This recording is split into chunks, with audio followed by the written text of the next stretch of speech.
So guys WrestleMania के पास से जो रोमन रेंज की फ्यूड है हमको वो जेकब फाटो के साथ देखने को मिले, लेकिन क्या ये डब्ल्यूडब्ल्यूई का ओरिजिनल प्लान है या फिर ये लास्ट मिनट डिसीजन था? क्योंकि जेकब फाटू रोमन रेंज के पहले अपोनेंट बनेंगे आफ्टर रेसलमेनिया 42, ये किसी ने एक्सपेक्ट करा नहीं था।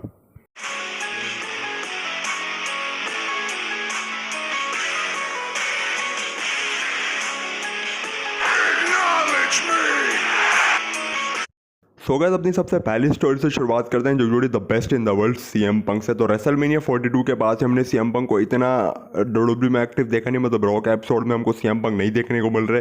तो अब रीज़न क्या है कि किस वजह से हमको सीएम पंक रॉक एपिसोड में देखने को नहीं मिल रहे, तो उसको लेकर रिपोर्ट निकल के सामने आई है और ये रिपोर्ट डेव मेल्जर की तरफ से आई है। उन्होंने बताया अपनी रिपोर्ट में कि डब्ल्यूडब्ल्यूई ने रेसलमेनिया के बाद सीएम पंक के लिए जो क्रिएटिव प्लान्स तैयार करे थे और जो स्टोरीलाइंस तैयार करी थी वो शायद से या तो कैंसिल हो गया फिर डब्ल्यूडब्ल्यूई ने पोस्टपोन कर दी। इस वजह से हमको जो सीएम पंक है वो रॉक एपिसोड में देखने को नहीं मिल रही, क्योंकि जबकि सीएम पंक ने ये बोला था रेसलमेनिया से पहले जब उनकी रोमन रेंज के साथ फ्यूड चल रही थी और वो डब्ल्यूडब्ल्यूई में रेगुलर आ रहे थे, रेगुलर हमको रॉक एपिसोड में देखने को मिल रहे थे, तो उस टाइम सीएम पंक ने ये बोला था कि वो रेसलमेनिया के बाद भी आने वाले और रेसलमेनिया के बाद ऐसा नहीं है कि ब्रेक ले लेंगे। लेकिन वैसी कुछ चीज़ें तो अब हमको रॉक एपिसोड में देखने को नहीं मिल रही। तो डेव मेल्जर ने ये बोला है कि सीएम पंक बहुत जल्द वापस आएंगे, उनका जो ब्रेक होने वाला है बहुत शॉर्ट टाइम का होने वाला है, क्योंकि रेसलमेनिया के बाद डब्ल्यूडब्ल्यूई ने अपने बहुत से वर्ल्ड टाइटल की स्टोरी लाइन्स में चेंजेस करे थे। तो इस वजह से डब्ल्यूडब्ल्यूई ने फिर अलग ही क्रिएटिव प्लान्स और स्टोरी लाइन सीएम पंक के लिए तैयार की होगी, जो अभी हाल फिलहाल के टाइम में तो शायद डब्ल्यूडब्ल्यूई ने पोस्टपोन कर दिया। लेकिन जब भी सीएम पंक वापस आएंगे और उनके रिटर्न की जो एग्जैक्ट डेट है वो तो हमें पता नहीं लगी,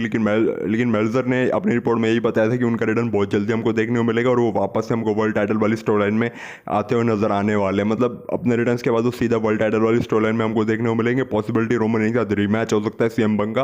तो आपके इस बारे में क्या थॉट्स है, आप लोग मुझे कमेंट सेक्शन में ज़रूर बताइएगा। सो गाइस अब बात करते हैं अपनी अगली स्टोरी के बारे में जो जुड़े केन वेलेस्किस से। तो आपको याद होगा कि 2019 के टाइम पे डब्ल्यूडब्ल्यूई ने केन वेलेस्किस को साइन करा था और 2019 में क्राउन ज्वेल में केन वेलेस्किस वर्सेस ब्रॉक लेसनर का भी मैच देखने को मिला था, जो कि एक्सपेक्टेशन के हिसाब से खरा तो नहीं उतरा था। ये मैच बहुत जल्दी खत्म हो गया था और इस मैच में अगर मैं गलत नहीं हूँ तो काउंटडाउन के सारे ब्रॉक लेसनर जीत गए थे और उन्होंने केन वेलेस्किस को हरा दिया था। उस टाइम पे बेसिकली डब्ल्यूडब्ल्यूई मतलब ब्रॉक लेसनर वर्सेस केन वेलेस्किस की जो यूएफसी राइवलरी है ना उसको डब्ल्यूडब्ल्यूई राइवलरी में मतलब कन्वर्ट करना चाहती थी। असल में केन वेलेस्किस और ब्रॉक लेसनर इनके हमें यूएफसी में भी काफ़ी तगड़ी राइवलरी देखने को मिल चुकी है। तो डब्ल्यूडब्ल्यूई उस यूएफसी राइवलरी को डब्ल्यूडब्ल्यूई राइवलरी में कन्वर्ट करना चाहती है, लेकिन एक्सपेक्टेशन के हिसाब से उस टाइम मैच खरा नहीं उतर पाया था। और केन वेलेस्किस के अगर रिटर्न की बात करें तो डब्ल्यूडब्ल्यूई बिल्कुल भी इंटरेस्टेड नहीं है केन वेलेस्किस के साथ आगे काम करने के लिए, क्योंकि केन वेलेस्किस की मतलब रियल लाइफ में कुछ ऐसी हैं मतलब कुछ कॉन्ट्रोवर्सीज है जिस वजह से डब्ल्यूडब्ल्यूई अब केन वेलेस्किस को साइन नहीं करना चाहती। केन वेलेस्किस अभी आई थिंक 2025 में पता नहीं किसी जुर्म की वजह से तो अरेस्ट भी हुए थे, तो उनको 1 साल की जेल भी हुई थी जहाँ तक कि हमें रिपोर्ट्स में पता लगा। तो डेव मेल्जर की रिपोर्ट में भी ये पता लगा कि डब्ल्यूडब्ल्यूई केन वेलेस्किस के साथ आगे काम करने में बिल्कुल भी इंटरेस्टेड नहीं है। और केन वेलेस्किस जब 2019 के टाइम पे डब्ल्यूडब्ल्यूई में आया था फिर 2020 में डब्ल्यूडब्ल्यूई ने उनको रिलीज़ कर दिया था क्योंकि उनको इंजरी हुई थी। तो डब्ल्यूडब्ल्यूई ने सारे प्लान्स कैंसिल करके फिर केन वेलेस्किस को रिलीज़ कर दिया। उसके बाद वो मैक्सिको के ए प्रमोशन में भी गए थे, लेकिन वहाँ से भी फिर रिलीज़ हुए और केन वेलेस्किस के ए प्रमोशन में वापसी आने के चांसेस थे। लेकिन आपको पता है कि ए प्रमोशन को भी अब डब्ल्यूडब्ल्यूई ने अपने अंडर कर लिया, तो वहाँ पर भी अब उनके वापसी आने के चांसेस बिल्कुल इम्पॉसिबल लग रहे हैं। तो आपके इस बारे में क्या थॉट्स है, आप लोग मुझे कमेंट सेक्शन में ज़रूर बताइएगा। सो गाइस अपनी नेक्स्ट और फाइनल स्टोरी के बारे में बात करते हैं जो जुड़ी द वाइपर रैंडी ऑर्टन से। तो जब से रेसलमेनिया 42 के बाद से रैंडी ऑर्टन गायब हुए डब्ल्यूडब्ल्यूई से, तब से फैंस यही सोच रहे थे कि रैंडी ऑर्टन को सीरियस इंजरी है जिस वजह से वो बहुत लंबे टाइम के लिए ब्रेक पे ज़्यादा नजर आ सकते हैं और क्या पता कि उनकी जो रिटायरमेंट है वो क्लोज हो। और डेव मेल्जर ने भी अपने रिपोर्ट में यही बोला था कि रैंडी ऑर्टन की जो मतलब इंजरी है वो काफ़ी सीरियस है जिस वजह से रैंडी ऑर्टन को लंबा ब्रेक लेना पड़ सकता है। उन्होंने बताया था कि रैंडी ऑर्टन को फिर से बैक की इंजरी होगी, लेकिन रैंडी ऑर्टन ने अब खुद इस बारे में खुलकर बात की। असल में उन्होंने अपने ट्विटर अकाउंट पे एक ट्वीट किया था, वहाँ पर उन्होंने बताया कि उनको जो अब इंजरी हुई है रेसलमेनिया 42 के बाद वो बैक से मतलब उनकी बैक इंजरी से रिलेटेड है, लेकिन वो इतनी सीरियस नहीं है जितना रिपोर्ट्स में बताया गया था। बल्कि रैंडी ऑर्टन ने कहा कि वो बहुत जल्दी वापसी कर लेंगे और उन्होंने इनडायरेक्टली ये भी बोला कि वो आते ही सीधा अनडिस्प्यूटेड डब्ल्यूडब्ल्यूई चैंपियनशिप के पीछे ही जाने वाले हैं।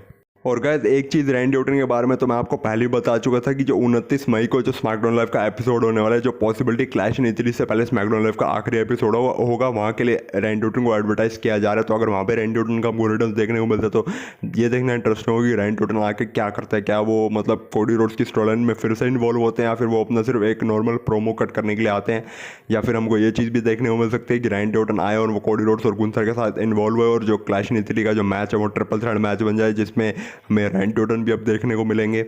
लेकिन अभी हम मतलब सारी स्पेकुलेशन ही लगा सकते हैं। बाकी तो ये देखना इंटरेस्टिंग होगी कि 29 मई के स्मैकडाउन लाइव के एपिसोड में अगर रैंडी ऑर्टन आते हैं तो वो आगे क्या करते हैं। तो बस गाइस आज की नहीं सकती। आई होप आपको ये वीडियो ज़रूर अच्छी लगी होगी। तो लाइक के मैंने तो कहीं मत जाएँ। इसके अलावा कमेंट पे आप लोग मुझे अपने थॉट ज़रूर बताना। बाकी आप लोग ये भी बता सकते हो कि क्या आप लोग रैंडी ऑर्टन को 15 टाइम्स वर्ल्ड चैंपियन में तो देखना चाहते हो या फिर नहीं। बाकी अगर आप लोग चैनल पर नहीं हो तो चैनल को सब्सक्राइब करके बेल आइकन को ऑल पे प्रेस कर लो ऐसे डब्ल्यू इंटरेस्टिंग कॉन्टेंट के लिए जो कि इस चैनल पर आता रहता है। बाकी मिलता हूँ आपसे अपने नेक्स्ट वीडियो में, तब तक के लिए bye bye and take care.